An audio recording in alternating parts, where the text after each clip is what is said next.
This is Prophecy Update segment on Pure Gospel Radio TV. Turkey and Israel in new war of words.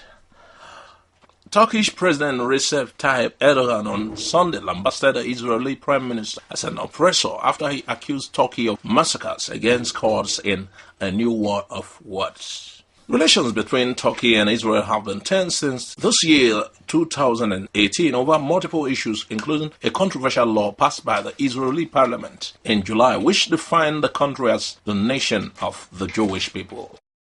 "You are an oppressor, cruel, and at the head of state terror," Erdogan told Israeli leader Benjamin Netanyahu. In a televised speech in Istanbul, the president also accused Israel of occupying Palestine, as well as committing sins, crimes against humanity, massacres. The latest diplomatic row between after Erdogan warned young Turks on Saturday, "Do not kick the enemy you brought down to the ground. You are not a Jew in Israel." Netanyahu told Erdogan in a tweet late on Saturday that he should not preach to Israel as the occupier of northern Cyprus, whose army massacres women and children in Kurdish villages inside and outside Turkey. Before Erdogan's comment on Sunday, his chief advisor Ibrahim Kalin hit out in a tweet at Netanyahu, who he accused of using Erdogan bashing as a political chip in a bid to save himself from his domestic troubles. On December 14, Erdogan also said Palestinians were subjected to prejudice, violence and intimidation policies no less grave than the oppression done to the Jews during the Second World War, referring to the Holocaust.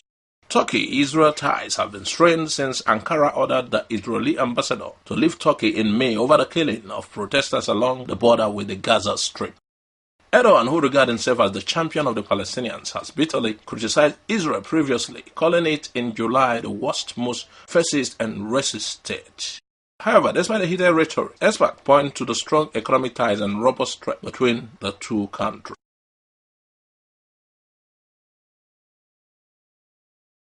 Pope Francis prays for the Middle East in Christmas message. Francis delivered the traditional papal Orbi et Orbi to the city and the world message to tens of thousands of people in a sunny St. Peter's Square.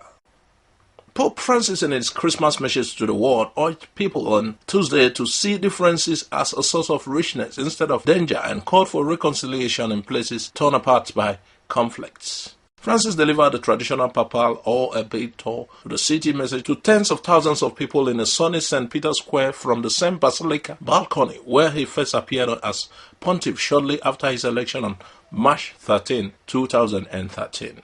Security has been tight around the Vatican for the Christmas season, with military jeeps stationed at key access routes and tourists undergoing metal detector and bag searches.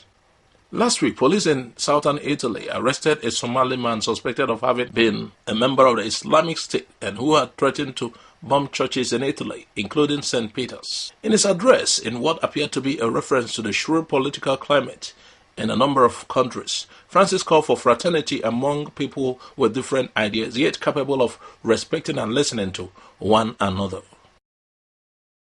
Francis, the first pope from Latin America, alluded to polarization over migration, saying God wanted love, acceptance, respect for this poor humanity of ours, which we all share in a great variety of races, languages, and cultures. Our differences then are not a detriment or a danger. They are a source of richness, he said. Francis, 82, called for the resumption of a dialogue between Israelis and Palestinians to undertake a journey of peace that can put an end to a conflict that for over 70 years has lacerated the land chosen by the Lord to show his face of love.